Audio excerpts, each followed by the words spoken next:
Welcome everyone. Okay, welcome everyone to Daf Yomi 1 week at a time.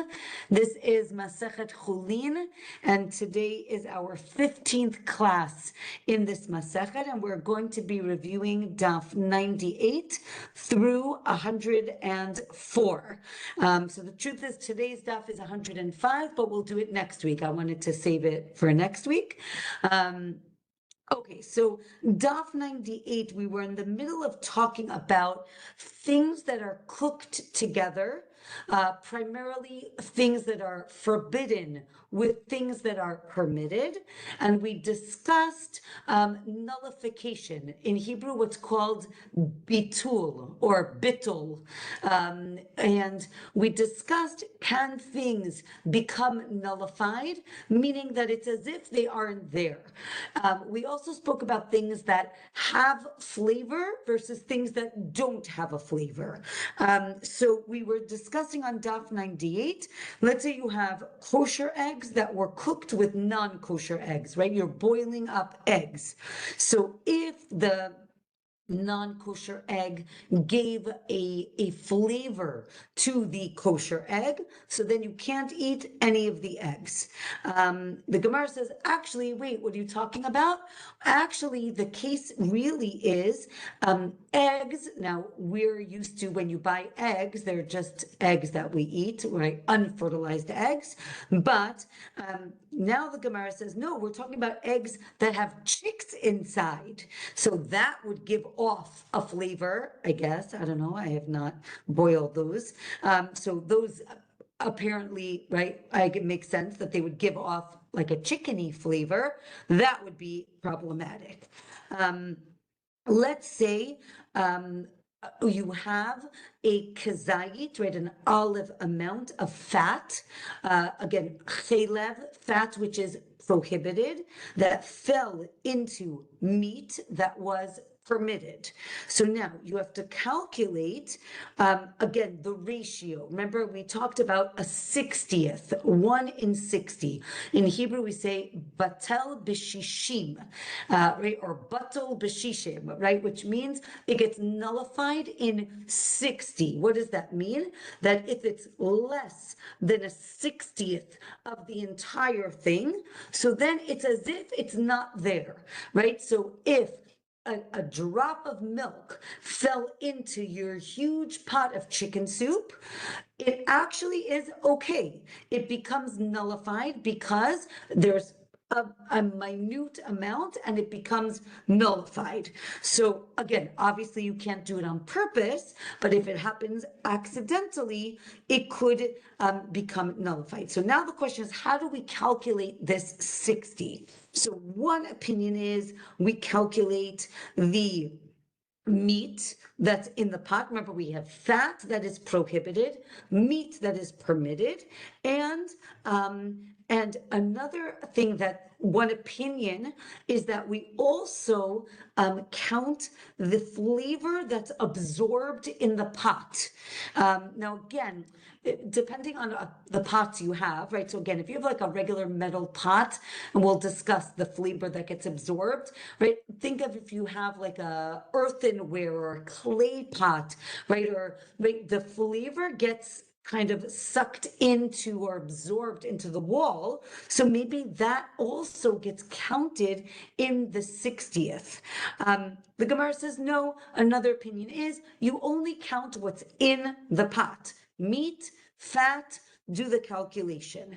Let's say you have half a kazayit of fat. Again, that's prohibited, that fell into the meat.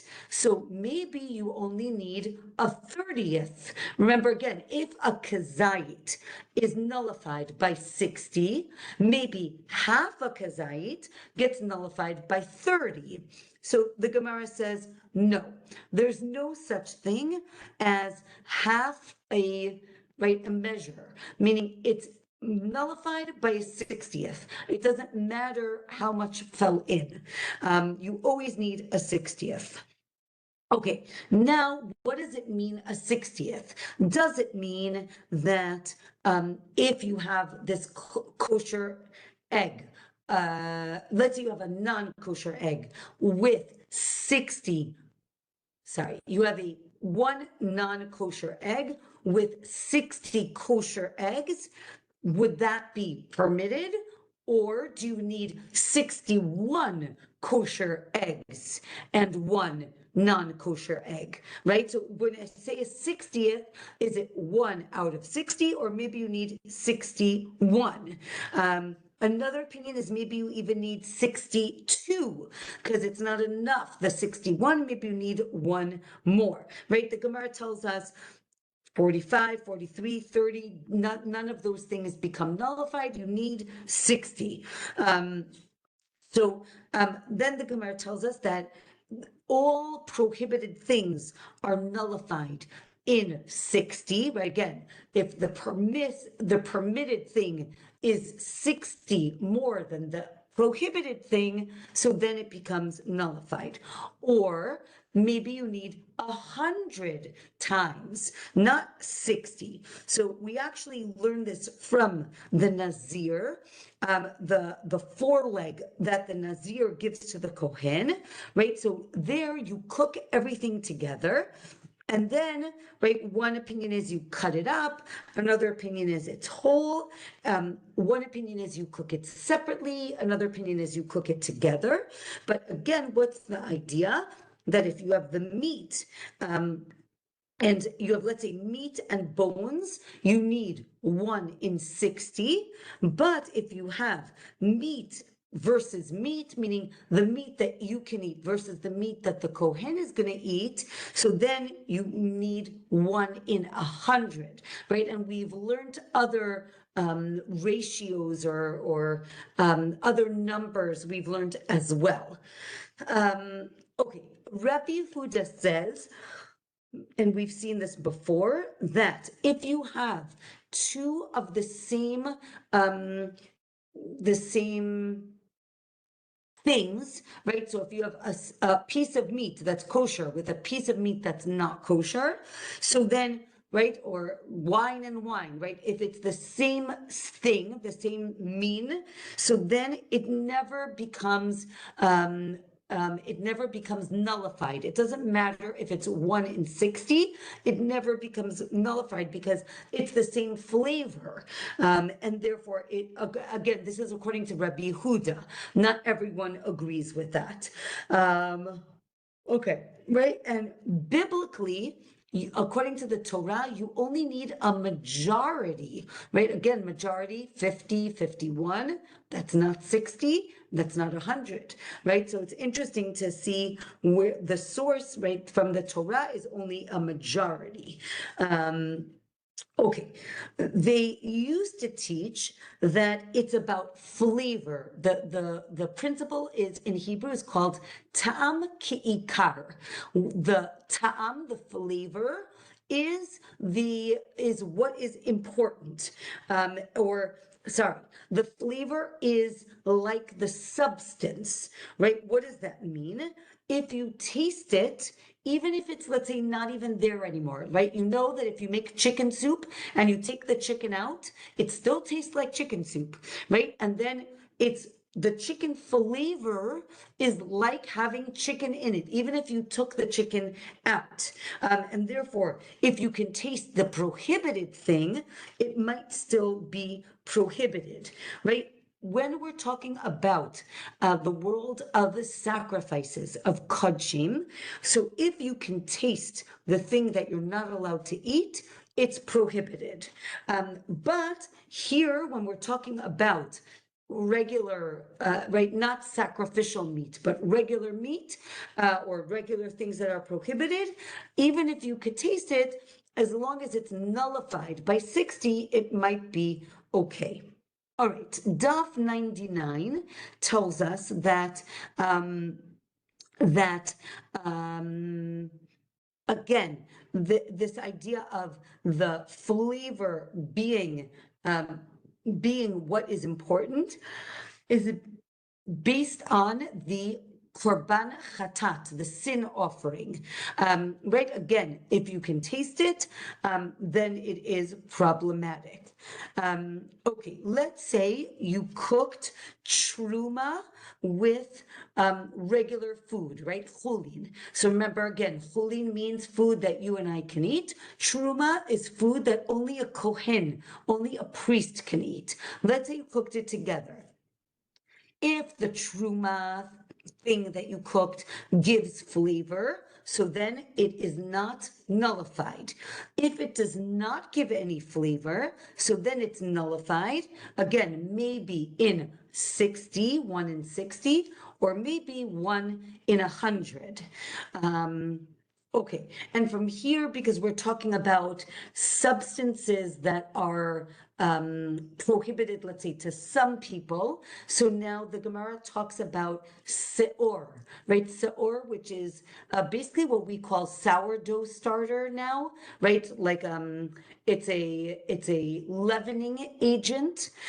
So if you have a leavening agent that's truma, and you put it into chullin, into regular dough. So if there's enough to leaven the dough to make it rise, so then it doesn't matter the ratio, it's prohibited because the thing that actually made it bread is truma, and now a regular person can't eat it. If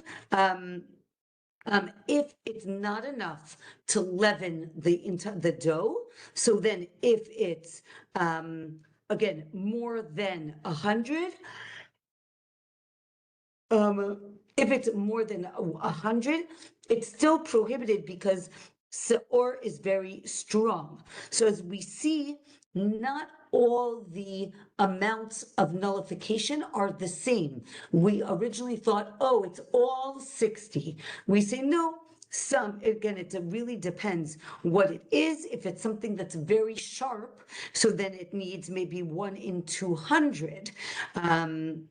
Okay, and then if you remember, we started this conversation because we were learning about haNasheh, okay, the sciatic nerve. Now really, so now there's a machloket. Really, the sciatic nerve and these sinews do not give any flavor. They don't taste like anything. It's not like eating meat, right? And because it doesn't give any flavor, therefore, if you cooked it with meat, everything is kosher. You just have to take out the sciatic nerve. You just have to take out the haNasheh.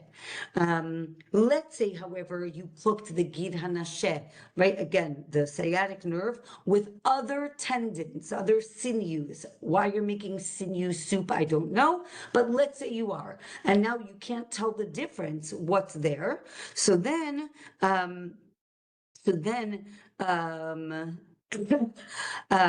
you actually have to remove it if you can. The Gemara says, why do you have to remove it? Maybe it could be nullified. The Gemara says, no, on Daf 100, it says that the haNasheh is what the Gemara calls a buriya or birya, meaning it's its own entity. It doesn't matter how much, right, how big it is, or is it a kazait or not, because it's one nerve or one sinew, then it is forbidden and it must be removed. It doesn't get nullified. The same thing with nevela. Remember again, nevela, an animal or meat from an animal that was killed but not slaughtered. Again, you have to remove it. It does not become nullified.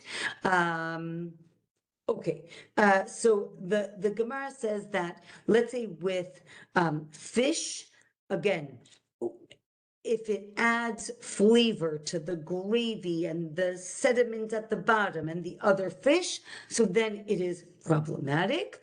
Or again, once the forbidden piece imparts flavor to another piece, then that other piece now becomes forbidden, right? This is another important principle, which again in Hebrew is called chaticha na'aset nevela, meaning that when the forbidden piece of, let's say, meat touches another piece of meat, it now imparts its flavor, and this new piece of meat becomes forbidden, just like this one, right? It becomes forbidden, and therefore it is prohibited, and it makes everything asur, right? Again, this is because we're talking about what's called min bimino. It's the same substance, right? Meat. So one piece was kosher, one piece was not. I'm not talking about like a piece of pork and a piece of beef, right? We're talking about beef and beef, right? They taste exactly the same. Therefore, the forbidden one makes the permitted one, it turns it into almost something prohibited, and the whole thing becomes asur. Let's say you had, again, a piece of prohibited meat with a piece of mutar, of meat that's kosher, right? So now again, we said it all becomes asur. Let's say you take out the original piece and then you add more meat. Again, it all becomes forbidden because it's all getting the flavor from that original piece. Or another opinion is they have to be cooked all together, meaning it doesn't go like primary, secondary, tertiary. It has to all be cooked together, and then it becomes forbidden. Okay, let's do the Mishnah on Daf 100. First of all, kol hakavod for getting to Daf 100. We still have a nice way to go, but we are on Daf 100. Okay, the Mishnah says, when we talk about haNasheh, the first opinion is it's only in a kosher animal. In a kosher animal, the haNasheh is forbidden. There's no such thing as the prohibition of haNasheh in a non-kosher animal. Or another opinion is there is, meaning you can't eat non-kosher meat, and you also can't eat the haNasheh of a non-kosher animal. Why? Right? Because we say that it's the children of Yaakov who got the prohibition. Remember, again, we get the prohibition because Yaakov, right, Jacob, fights with the angel, and the angel injures him on the leg, and remind me at the end to tell you a funny joke, but he injures him on his leg, and because of that, the children of Jacob, the children of Yaakov, cannot eat the haNasheh. So now, the children of Jacob, it's before Mount Sinai, it's before Har Sinai, before we got the Torah, and therefore they were eating any meat, right? There were no laws of kosher meat at that time because we didn't get the Torah yet. So one opinion is haNasheh applies to non-kosher animals as well. And then the Mishnah says, no, what do you mean? haNasheh, you're right, we have the prohibition because of Yaakov, but the actual commandment was given at Har Sinai, and therefore it's only on kosher animals and not on not kosher animals. So now the Gemara explains. Okay, now we're going to learn another concept, which is, can one prohibition be added to, right? Can I take let's say something is prohibited, can I make it more prohibited, right? What's called, can an isur chal al isur, right? Can I have a prohibition that takes effect on something that is already prohibited, or no, it's already prohibited, that's it, it's blocked, it can't get a new one. Okay, so that's the question, that's a machloket. So the Gemara explains, right? Again, as we said, right? Can the prohibition of eating haNasheh take effect on the prohibition of not eating kosher, of eating non-kosher animals, right? Two prohibitions. Can I add one on top of the other, right? So Rabbi Huda says it cannot, right? This is based on, right, another case, which is a non-kosher bird that also just dies, right? So it's a nevela, right? If you eat that bird, you're only liable for eating non-kosher. You're not liable for the fact that it got killed and you didn't, right? You wouldn't have slaughtered it anyway because it's not kosher. So, right, you only are liable for one. Or the Gemara says, wait a minute, but remember we said haNasheh doesn't have any flavor, and therefore there's no isur to actually eat it because it doesn't really taste like anything. And therefore, it could take effect on the prohibition of eating, let's say, non-kosher meat, because again, meat versus haNasheh might be different. Or maybe we say it does have flavor and it does apply from when the animal is a fetus, and therefore it's not that it's one isur on top of another, it's two isurim, right? Two prohibitions that happen simultaneously, right? At the same time. And therefore, it's not the case that I explained, isur chal al isur. Rather, it's two things that happen at the same time. If two things happen at the same time, great, okay, then that works. So the Gemara says, but wait a minute, we said that in a kosher animal, the fetus, haNasheh is not prohibited when it's a fetus, but it does when it's not kosher, so that doesn't really make sense. Right, we said that another issue is that maybe the sinews only develop later in the fetal development, and therefore the fact that it's not kosher does not happen at the same time as haNasheh. Rather, first it's not kosher, and then it's haNasheh. Or maybe we can say, really, isur can right, chal al isur, because we say that really haNasheh applies to more people, right? It applies to even non-Jews, right? What we call bnei Noach. And only later did we get the prohibition of eating non-kosher animals. So again, now it's the machloket. If you ate haNasheh of a non-kosher animal, one opinion is you get two sets of lashes, one for haNasheh, one for non-kosher. Another opinion is you're completely exempt from lashes. The Gemara says, why? You should get at least one, like haNasheh, non-kosher, like why get nothing? So we say that on Daf 101, that the isur, the prohibition of haNasheh, as we said, is only on a kosher animal. Therefore, if you eat the non-kosher animal, it's fine. And if you only ate the haNasheh, remember we said the haNasheh doesn't have any flavor, meaning it doesn't taste like anything. If it doesn't taste like anything, you don't get lashes for eating non-kosher, because it's as if you just like chewed on a bone, right?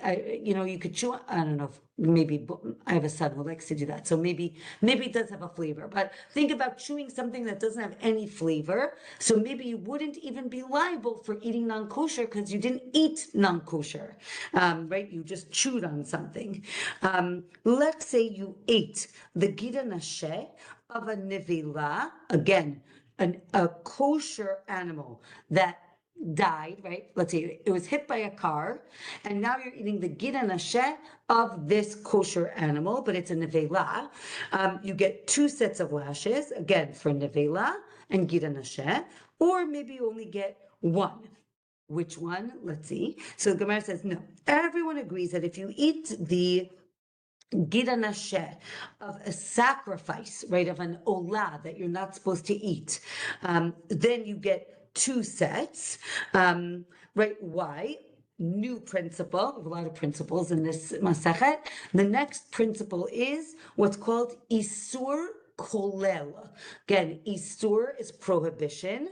Kolel means like kalul, it's included, okay, or it's general. What does that mean? So an isur kolel, remember we said, can one isur be, right, can it be added to another one? Now we're saying, no, that's not the case. The case is there's one prohibition, and then I expand the prohibition to more things. If I expand it, so then, right, it's different than this, right? Adding, it's expanding. And that is one thing. That, okay, Isur Kolel. Then there's something called Isur Musif. So there, again, Kolel will say expanding. Isur Musif means I'm adding. I'll give you an example in a minute. So an Isur Mosif, both of these things work. What does it mean? An Isur Mosif means you have an object that was prohibited, and now it becomes prohibited to more people. Okay, so for example, right, a woman who is a widow is not allowed to marry the Kohen Gadol, but then if she gets divorced, now she's not allowed to marry any Kohen, right? It's the same woman, more people are forbidden to her. Okay, what's Isur Kolel? More things become prohibited. Okay, so again, an animal dies on Erev Yom Kippur, right? So now, again, it's asur because it's a nevela, it died, and then tomorrow all food is asur, right? So it becomes, right, there's more prohibition on that object. Right, not about more people, more prohibitions. Okay, so now let's go back to our case, right? If, let's say, an impure person ate sanctified meat, right, kodesh, so then they're liable whether or not the sanctified food is pure or impure. It doesn't matter because they themselves are impure. They're not allowed to eat it, right? Or maybe you're not liable if you ate impure sacrificial meat, right? So if you're impure and you eat impure sacrificial meat, maybe you're not liable because impure. Okay, it couldn't have been a sacrifice anyway.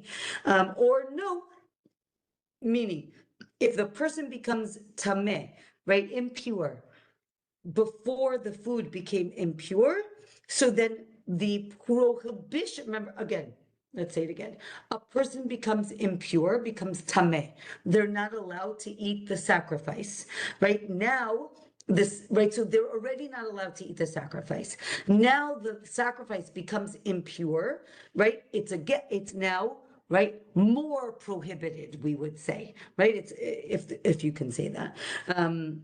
Right, and therefore you are liable if you eat it. But if the food became impure first and then the person became impure, so now it's a machloket.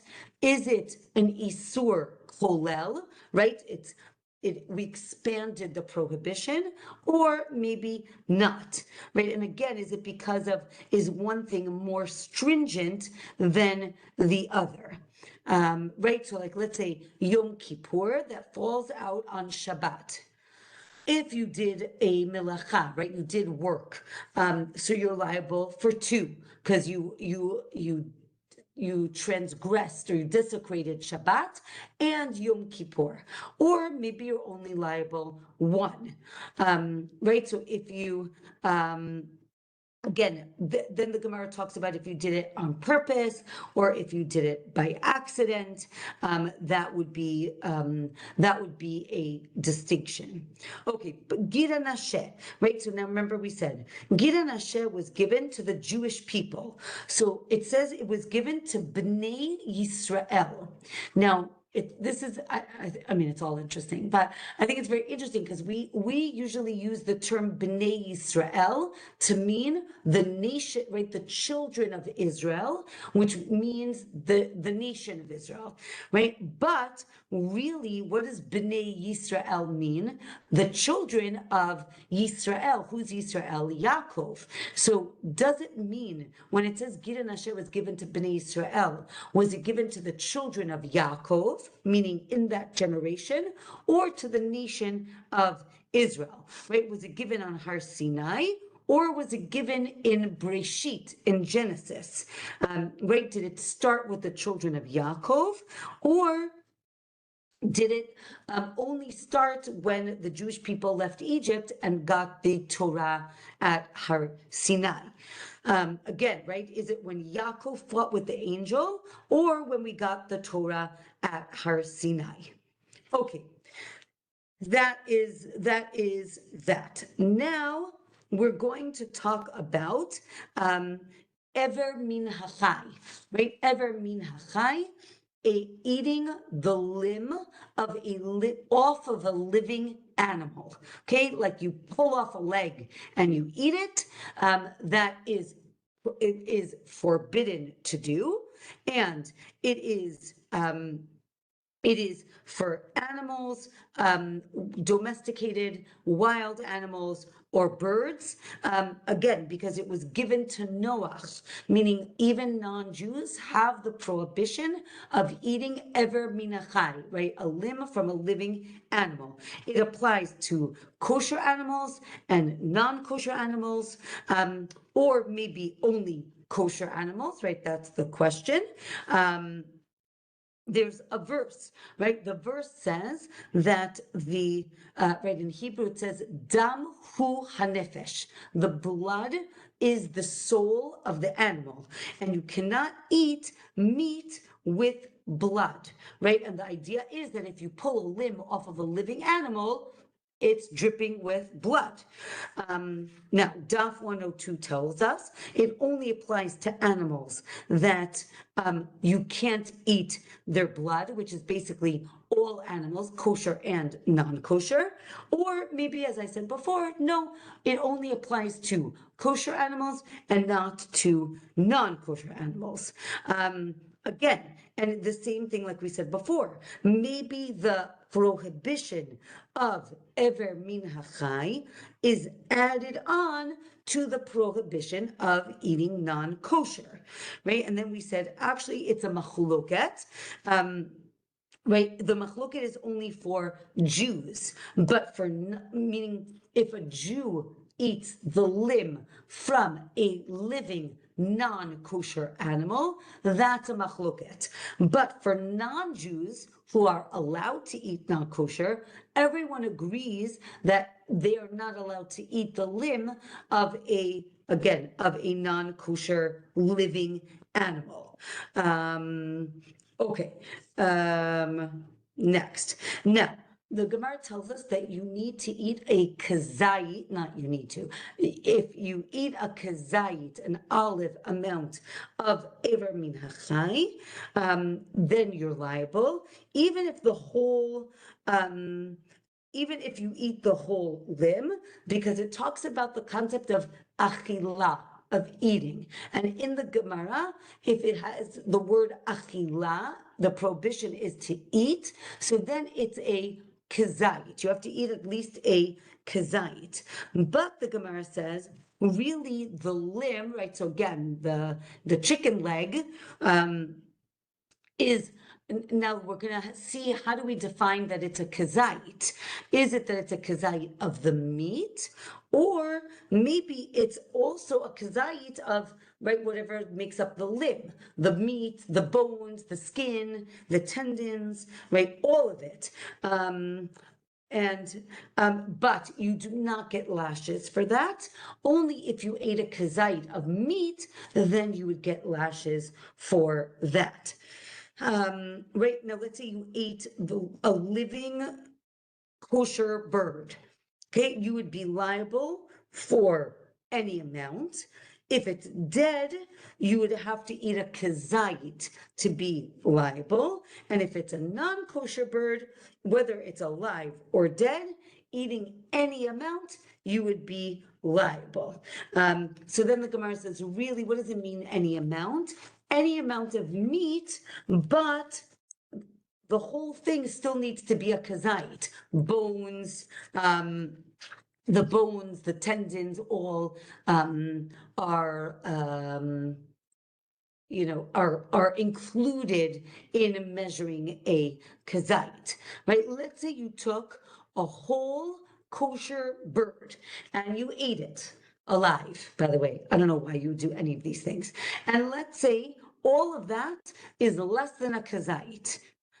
So then there's a machloket if you are liable, because what's the prohibition? It says ever min hachai.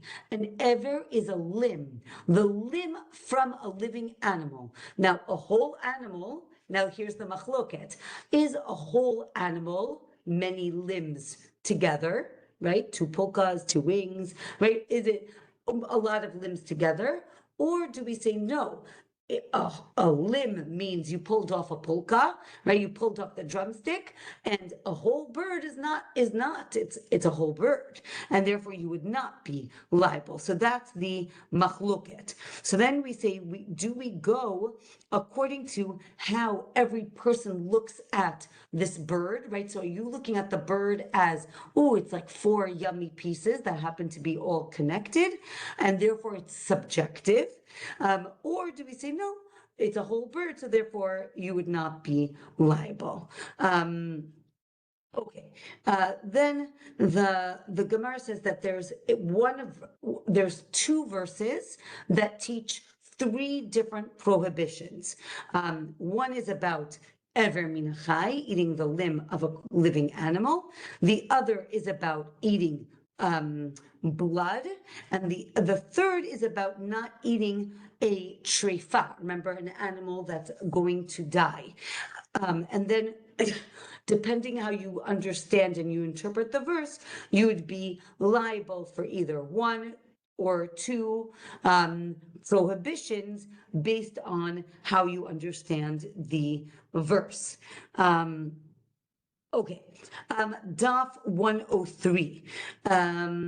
Let's say, now again, as we said, right, let's say you ate the limb from a living animal that's a treifa. A treifa means, right, it's going to die within the next 12 months. So then you'd be liable for 2 because you ate ever min hachai and treifa, or maybe only 1. So the Gemara says, well, actually, if it was from 1 animal, you'd only be liable once. But if you ate it from 2 animals, you would be liable twice, right? So what does this mean? So now the Gemara says that we have a machloket when it became a treifa, right? If it became a treifa as it was born, so then the prohibition of treifa and ever min hachai happened at the same time. Because remember we said, if the animal is in utero, you can eat it, remember? But once it is born, so now you can't eat it unless you shecht it, right, till you slaughter it. So then, again, do we understand that when this animal is born, is it a collection of limbs, and therefore the prohibition of ever min hachai exists already? Or no, it's not. It's seen as a whole thing, and therefore there's no prohibition in that sense. Or maybe the machloket is about ever min hachai. Can it be added on to the already existing prohibition of treifa? And the Gemara does all 3 permutations of that. Okay, let's say you ate the fat, the chelev, which is prohibited, from a living limb of a treifa. Okay, so that's 3 different prohibitions, right? One opinion is you're liable for 2. One opinion is you're liable for 3. right? Because again, do these prohibitions exist one on top of the other, and therefore all three exist and you're liable for three, or no, it's only two? Okay, right. And again, like where is this prohibition, right? Let's say you broke the limb in half and then you ate it. You would not be liable because you need to eat the entire limb. Ever min hacha. You took a limb and you ate it. So the Gemara says, okay, let's say I put the whole limb in my mouth and then I chew it or I break it before I swallow it. So then you're liable. Or maybe you'd be exempt. Maybe you need to actually swallow the entire limb. How you do that, I don't know how you do that. So the Gemara says, maybe it's a small bone and therefore you can actually eat it whole.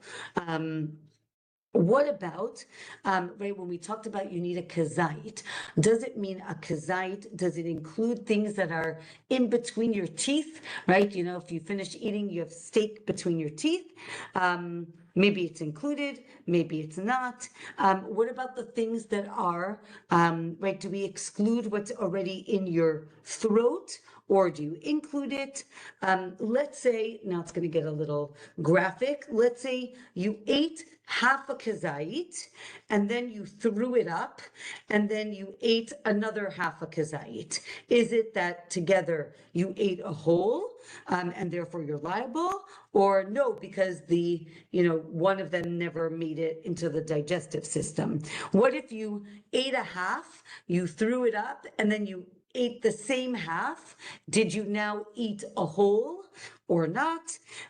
Do we go according to what was in your throat, or is it what was in your stomach? Rabbi Yochanan says that it must be that if your throat benefited, meaning if you swallowed it, then you would be liable. With that, we finished the 7th chapter, and we're going to do one more daf of the 8th chapter. So the 8th chapter, as you see on this slide, is about meat and milk. Okay, very, very important concepts, very fundamental concepts. Okay, so the Mishnah tells us you cannot cook any meat with milk, meaning meat or chicken cannot be cooked with milk, but fish and locusts can. We'll discuss later, right? Ashkenazim, Sfaradim actually do not eat fish and dairy. Ashkenazim do eat fish and dairy. You cannot put meat on the same table as cheese. We'll explain what that means. And if you vow to not eat meat, you can eat fish and locusts, meaning when you say meat, basar, it does not mean dag, it does not mean fish. Okay, the Gemara on Daf 104 tells us that based on our Mishnah, birds, meaning chicken, are included biblically, not just rabbinically. Or another opinion is no, that meat, meaning beef, right? Meat is biblically forbidden to eat with cheese or milk, dairy, but chicken, right? Birds are only rabbinic, right? De Rabbanan. That's according to Rabbi Akiva. Again, our Mishnah says they're the same. Rabbi Akiva says they're different. And then the Gemara says, right, what does it mean same, different, right? So, for example, let's say you took a vow to not eat like vegetables, but like you meant like leafy greens. So the Gemara says you can eat gourd, because gourd is not a leafy green.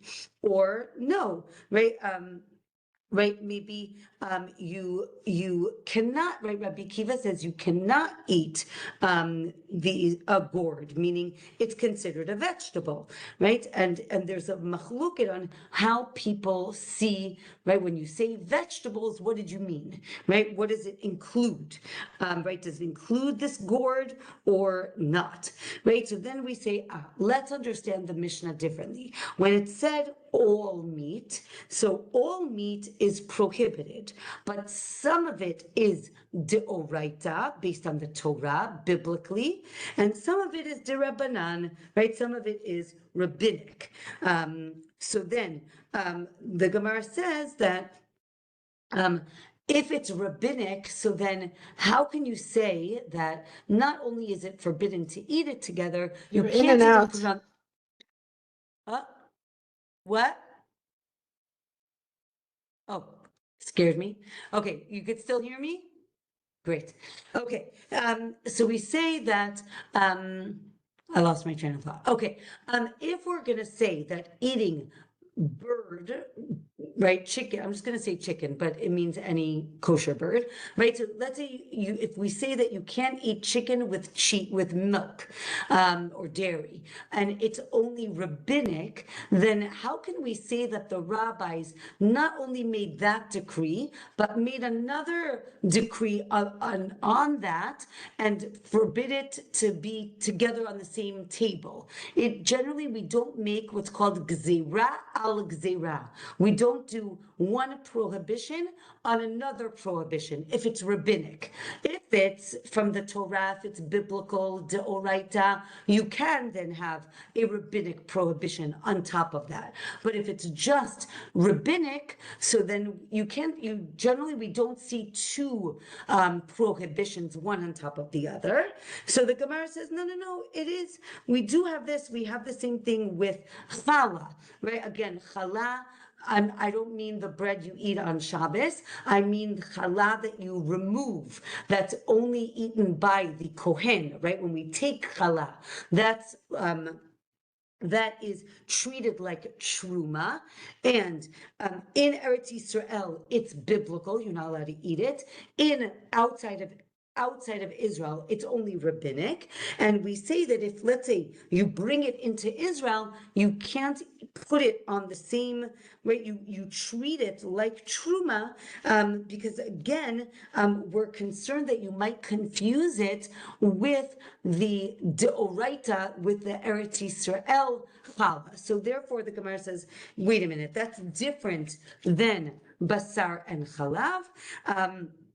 And therefore, you should make we do have a gzeira, meaning a decree of chicken and milk, because we're concerned that maybe you'll put, right, if you think that you can put chicken and milk on the same table, you might come to put meat and milk on the same table. And that's why we have the prohibition, but putting it, and then the Gemara says, what are we talking about? Right? We're talking about putting it cold on the table is not a problem. But we were concerned that if I let you put it on cold, maybe you'll put it on the table hot, and that will be problematic. And therefore, we do not let you put it on the same table. Okay, we'll do a little bit more, and we'll pick it up afterwards next week. So the next Mishnah on Daf 104 tells us that a bird can be on the same table with cheese. You just can't eat them together. That's according to Beit Shammai. Beit Hillel say that you can. That you can actually even eat them together. Well, we'll see. And this is sorry, one second. Beit Hillel say that you cannot put it on the same table, and this is a leniency of Beit Shammai, who's usually more stringent, and and a stringency of bitul. So then what does it mean, the table? It's something that you eat on, but if you're just organizing the food, let's say on your counter, everybody agrees that you can put them on the same counter, right? So like if you go to this, I think some people think that, like, let's say I go to the supermarket, oh, I can't put the chicken in the same bag as the cheese. You can put your chicken as in the same bag as the cheese. They're packaged, they're cold, it's not a problem, right?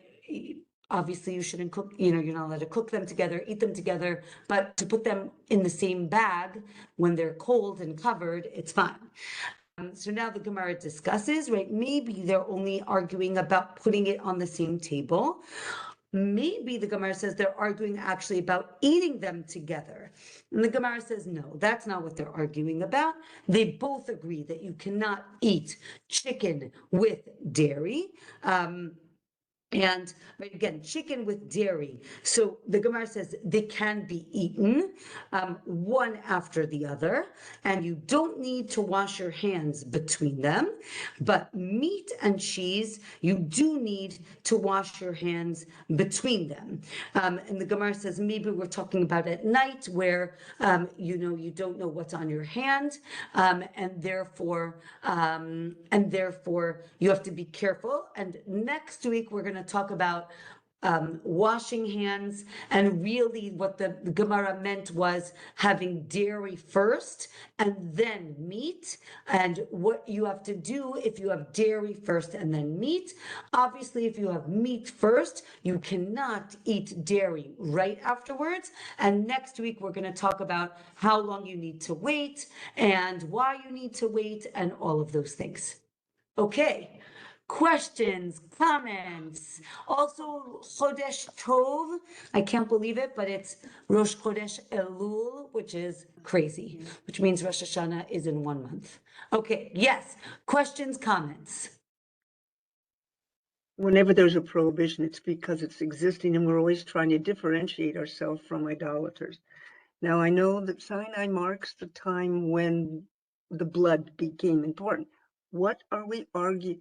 Do you happen to know what we're arguing against that fed into this? Yes, that's an excellent question. So when we were talking about Ever Min HaChai, the rabbis speak about this concept of almost like a brutality of like just grabbing and eating. And that is what we're combating, right? We're saying that, the idolaters used to do this, and it is something that's seen as repulsive, and therefore we are not there. Not only are we not allowed to do it, they're not allowed to even do it. Yeah. Okay. Thank you. Yeah. Right. So again, it's not talking about, let's say, having raw, like raw fish or raw meat. That's not what we're talking about. We're talking about like you're walking down the block and you see a sheep and you pull off its leg.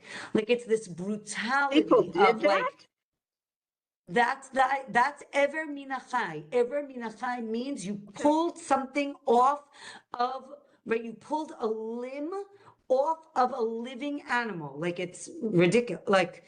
Like you would say, why do you need that prohibition? Who would ever do that? So Okay. I guess people used to do that. I don't know, cavemen. Thank you. I don't know. Yeah. Yeah, there are, they've found tribes and aborigines and things around the world, and even in our lifetime, that we've discovered have habits of doing such things. Really? So who knows what they knew about at that time when they were saying we won't be doing such things. Right. Yeah. Right. Right. Right. I have a question about the chicken coming to the table where you're eating, and the permissibility of having cheese sitting on that table. Maybe it's intended to become, an appetizer prior to. You can't have the cheese afterwards, so I don't know, but how that would happen. But also, would there be a concern then because, if you were to bring hot chicken onto the table, that there'd be even more of a possibility of them touching each other, in which now you have basically cooked together in a way. Would that be true? Exactly. That's what the Gemara says. The Gemara says that if you brought it hot to the table, we're concerned you're going to cook it together, right? Think about like a cheeseburger, right? If you take a cold piece of cheese and you put it on a hot hamburger, you've cooked the cheese with the milk, with the meat. So that's exactly the prohibition. That's what we're concerned about, right? That if they touch each other, they're in essence are going to cook each other. Yes. Yeah, excellent, excellent. Okay, wishing. Just quick. Of all the people I've ever met or heard to listen to, you know all of this. Let's assume it's there in the back of your head. Can you possibly follow it all? I mean, there's obvious things you do. I know meat, milk, but do you actually keep it in your head and do you try? Yes. Okay. Yeah. I mean, that is the goal. That is why we learn. I mean, for me personally, I learn every single day, to even things I've learned before, so that we remember, so that it becomes a part of our life. That's I think what learning. I think that's something that's amazing about Daf Yomi, is that we're learning all of these laws and where they come from. And when you do that, they become a part of you. And it's something that we strive to uphold every single day. Yeah, it's a lot. Yeah, and we're constantly learning. We're constantly Okay. learning. Yeah, We're that's not what I was gonna perfect, say, yeah. and people make mistakes, but we are, especially in the concepts that we're going to learn in the next few weeks. Of meat and milk, people who keep their, we keep our kitchens separate between meat and milk, but ultimately things happen. So, like we have a WhatsApp group where people ask the rabbi questions. My dairy spoon fell into my chicken soup and it had an onion in it and it was hot, but it was cold. And this is the source. This is the source of meat and milk. And we're going to learn all the permutations, hot, cold. So if I still have questions, I can ask them next week or the week after, because I still have a lot. You actually said meat and chicken, and you differentiated between those. Correct. When did chicken become meat? So that's what we're talking about exactly now, meaning our Mishnah that we just read did not differentiate between meat and chicken, and nowadays we do not differentiate. We do, right? If you eat chicken, if you eat a steak, we do not differentiate in terms of, we call it meat, and you cannot have cheese. Right. Yep. Basar. And so we have in scripture, the people cried out, we want basar. And then it says, and so God gave them fowl. Right. Gave them quail to eat. Until it was coming out their nose. Exactly. We're going to talk about that. We're going to talk about meat in your teeth more. That's next week. Yeah, all of these things. Now, again, as the Gemara said, there might be a distinction in terms of rabbinic versus biblical, but both of them are prohibited. So we do not have dairy with chicken or with meat, but there could be a distinction in terms of, is it rabbinic or biblical? So we'll discuss that more next week. Now, this is interesting to me. I struggled to learn to say rabbinite, but right as of today, we have a Chabad woman who has been ordained as a rabbi. She's the first one in Arizona. Wow, beautiful. I haven't met her. She's down the road a bit, but I haven't met her. Beautiful. Okay, so amazing. I can call her rabbi. Beautiful, beautiful. All right, wishing everybody I have a question. Can you hear me? Yeah. Yeah. So I cut out for a bit because my internet wasn't stable. So maybe you said this and I missed it. So if you have on the table, should you separate like a placemat or something so that you can differentiate this is dairy and this is not? And this Yes, is we're going to talk about that also next week. But yes, a siman. Let's say you are sitting in the lunchroom, or you're sitting with a friend, and you brought a meat meal and they brought a dairy meal. You could sit together, but there should be some sort of demarcation where it shows that you're eating meat and she's eating dairy. I remember in a mall in Jerusalem, there was like a food court. One side was meat and one side was dairy, and the trays were different colors. There was blue trays for dairy and red trays for meat, so you could sit, meaning they actually did have like separate areas, but if you sat together, it was very clear that you were eating dairy and the other person was eating meat. So if you do that, it is important to make sure there is some sort of demarcation. Yes, right. So that you don't pick from, can I have your salad? Oh my gosh, there's cheese in it. Oh, I didn't know, right? We have to be very careful. Yeah, exactly. Okay. Understood. Thank you. You're still a Chodesh rabbi, Tov. Have a please. great night and Shabbat Shalom, everyone. Bye-bye. Bye.